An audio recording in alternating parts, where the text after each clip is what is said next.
We are continuing with Rao Bhim 7.5.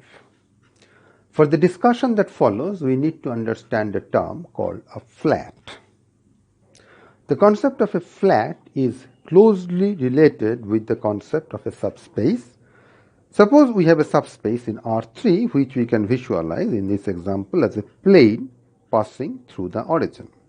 Now, if I just translate this plane such that it may or may not pass through the origin, then we'll get a flat. For example, suppose I just lift up this plane a little bit, then I get a flat.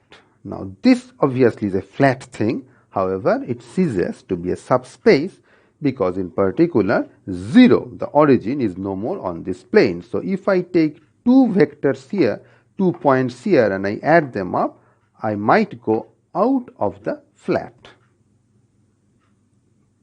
If I take these two vectors, their bases at the origin, but the tips are on the flat, then when I add them by the parallelogram rule, I will come to something which is outside my flat. So it is not even closed under addition. Thus, a flat is not exactly a subspace, but it's closely related with it. Now, if I call this S my original subspace, and the amount by which I have shifted, if I call that V, then a flat is of the form of vector V plus a subspace S. Please understand that this vector is not uniquely defined. I may say that I have chosen this vector, I may say I have chosen this vector, because remember, this entire plane is an infinite thing. So even if you slide it with respect to itself, in that case the plane will not change. So this V is not uniquely defined for a flat. However, the subspace is uniquely defined, because if you just translate it back somehow such that it passes through the origin, that will give you the subspace. So given a flat, you can always find a V and S. S is uniquely determined by the flat, but V is not uniquely determined by the flat. Also, in particular, if I take V to be equal to 0 or anything that belongs to S, in that case the flat coincides with the subspace itself. So I do not put it as a condition that a flat must not pass through the origin. It may pass through the origin, or it may not pass through the origin.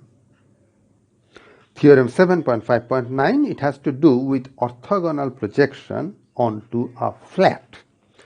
We start with an inner product space and some subspace of V and some vector in V. In other words, we are trying to start with some flat. Any flat is of the form a subspace plus some vector. Now I want to say when I will be projecting orthogonally onto W. Now, this is not the entire statement of the theorem, of course. Before we go to the remaining part, let us draw a picture. We are working in R2, and this thing is my subspace S, which is in this example a straight line passing through the origin, and this is my vector U. So how will W, U plus S look like? You take this line, which is an infinite line.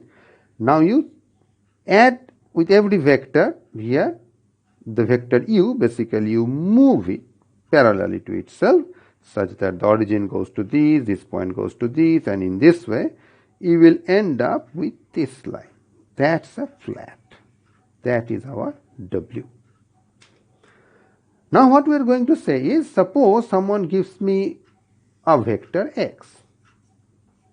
I want to say that I am projecting X orthogonally onto W. So keep in mind the basic analogy that this is a screen and sunlight is shining perpendicularly on that, and we are trying to find the shadow of this on the screen. So if sunlight is coming like this, in that case the shadow will be here. So this vector, I want to call it the orthogonal projection of X onto W. Please understand that this angle is not 90 degrees. However, the angle between the screen and the sun ray, that is 90 degrees. Now, how can I express this? I can express this in the following way. Just continue this sun ray all the way up to S. In that case, this part will be really the orthogonal projection of X onto S. That is our honest orthogonal projection that we have learned on a subspace. With it, you are adding a little vector. And what is that vector? That vector is something which is orthogonal to S. And that is precisely the statement of the theorem. Take any x in V, then you can split up x as W plus Y uniquely, where the W is in capital W and the Y is in S pop. So let's understand it from our picture. This is slightly differently stated than what we discussed using the picture. So this is our x. Now I am splitting it up into two parts. One part is this vector. So that is our W vector here. And this part, so earlier I said I can express this as this part plus that part, but now they have given in the theorem this thing plus this thing. Observe that this is perpendicular to S. This is perpendicular to S. So this is my Y vector. So I can express X as W plus Y, where Y is perpendicular to S. Now, before we prove this, let's understand why we are interested in this. Now that we know there exists unique W and unique Y in S pop, this W is what we are going to call the orthogonal projection of X onto W. Just notice that if this flat happens to be a subspace, remember every subspace is also a flat. In that case, this definition of orthogonal projection actually coincides with the definition of orthogonal projection that we have seen already. The proof of the theorem is rather straightforward. We already know how to project orthogonally onto a subspace. Here we are trying to project X orthogonally onto U plus S. So what you do is you shift everything by this amount U in the reverse direction. So X now goes to X minus U and this fellow goes back to S. So it's only natural that since I have merely translated things, so all perpendicular etc. will remain unaltered. So why not orthogonally project this fellow onto S, which we can do because this is just a subspace. So what I shall do is I shall split this as this plus something in S and plus something in T, something in S part. So this is the orthogonal projection of X minus U onto S, where S is in capital S and T is in S part. So this is our earlier orthogonal projection thing, and we know it's unique and all that. Now shift back. So now you add this U back to both sides. So we had translated it. Now we are coming back. As a result, this thing will come on this side. And we quickly recognize that if I take this vector, this will belong to W. So I had to show that there is a W. I take this as my W. And this T, which is in S pop, can serve as my Y. So I have shown the existence. Well, now let us show uniqueness. Now here is a little pitfall. You might think that the way I showed existence, that immediately shows uniqueness because I used projection of X minus U onto S. I used this X minus U and I projected it on S. So I split it up into two parts. Now that split up was unique. So you might be tempted to say that immediately says that this is also unique, but that's not correct because this idea that instead of projecting X on W, let's project X minus U on S. That was just one technique. How do you know that there is not such other clever technique by which also you can achieve this? So the uniqueness of the orthogonal projection onto a subspace does not directly translate in terms of uniqueness here. So we'll just do a separate proof. Suppose x can be written in this way for w1 y1, and x can also be split up as w2 and y2, where the w's belong to w and the y's belong to s complement. Well, you do the most obvious thing, you subtract one from the other.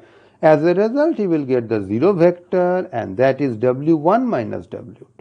Now observe that w1 and w2 both are nothing but translated versions of elements of S, translated by the same amount u. So when you subtract one from the other, naturally that u part will get cancelled out. So whatever this is, this must belong to S. Now this is in S part, this is also in S part being a subspace, this must belong to S part. Aha! So you have something in S and something in S part, they are adding up to 0, which means one is negative of each other. That is, I can write it in this way, put an equality here, and I just interchange y2 and w2 and w1. So this is also in S, because S is a subspace, so negative of an element of S is still in S. So here is some element which is both in S and in S part. The only thing that is perpendicular to itself is the null vector, so both of them must be 0, which means that w1 must be same as w2 and y1 must be same as y2, effectively proving the uniqueness of the decomposition. Theorem 7.5.10. This theorem is going to give us what is the most important reason behind considering orthogonal projections. Let's quickly remind ourselves of the situation for projection on a subspace. So if I have a subspace like this in R2 and I have a vector here, in that case the orthogonal projection basically gives me that point which is closest to the tip of the vector. So that is how actually we get it from Pythagoras theorem. So the closest point is the foot of the perpendicular. Naturally, we expect the same thing to hold for a flat, and that is the statement of theorem 7.5.10. As usual, we start with an inner product space and a flat and some vector in W. We are going to project this x onto this flat. Let W be the orthogonal projection of x onto the flat. Then this minimum is attained if and only if z is W. So let's clearly understand this. This is my point, and I have taken z, which is just an arbitrary point in W, and I am looking at the distance. I have taken this as my flat.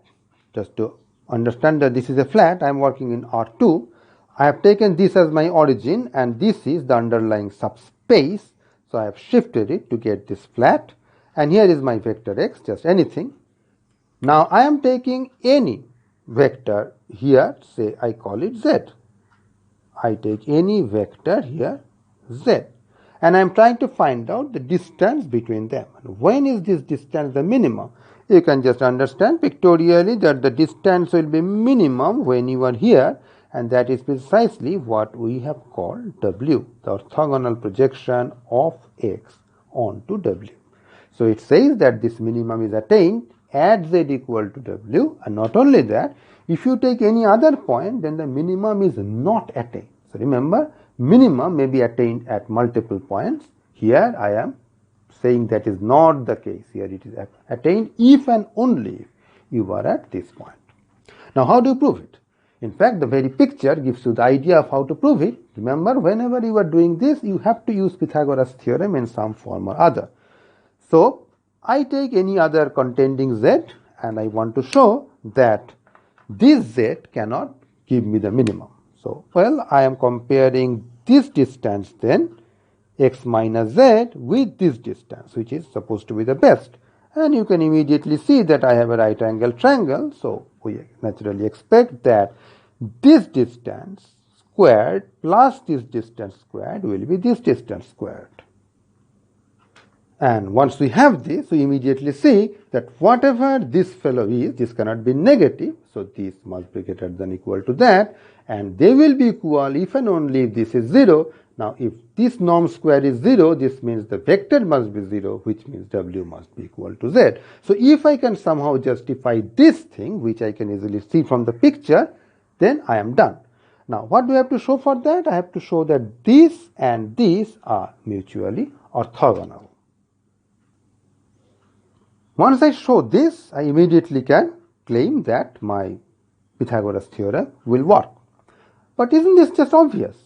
X minus W, what is X? X is just some vector and W is its orthogonal projection onto that flat, which means this thing must be belonging to a spot.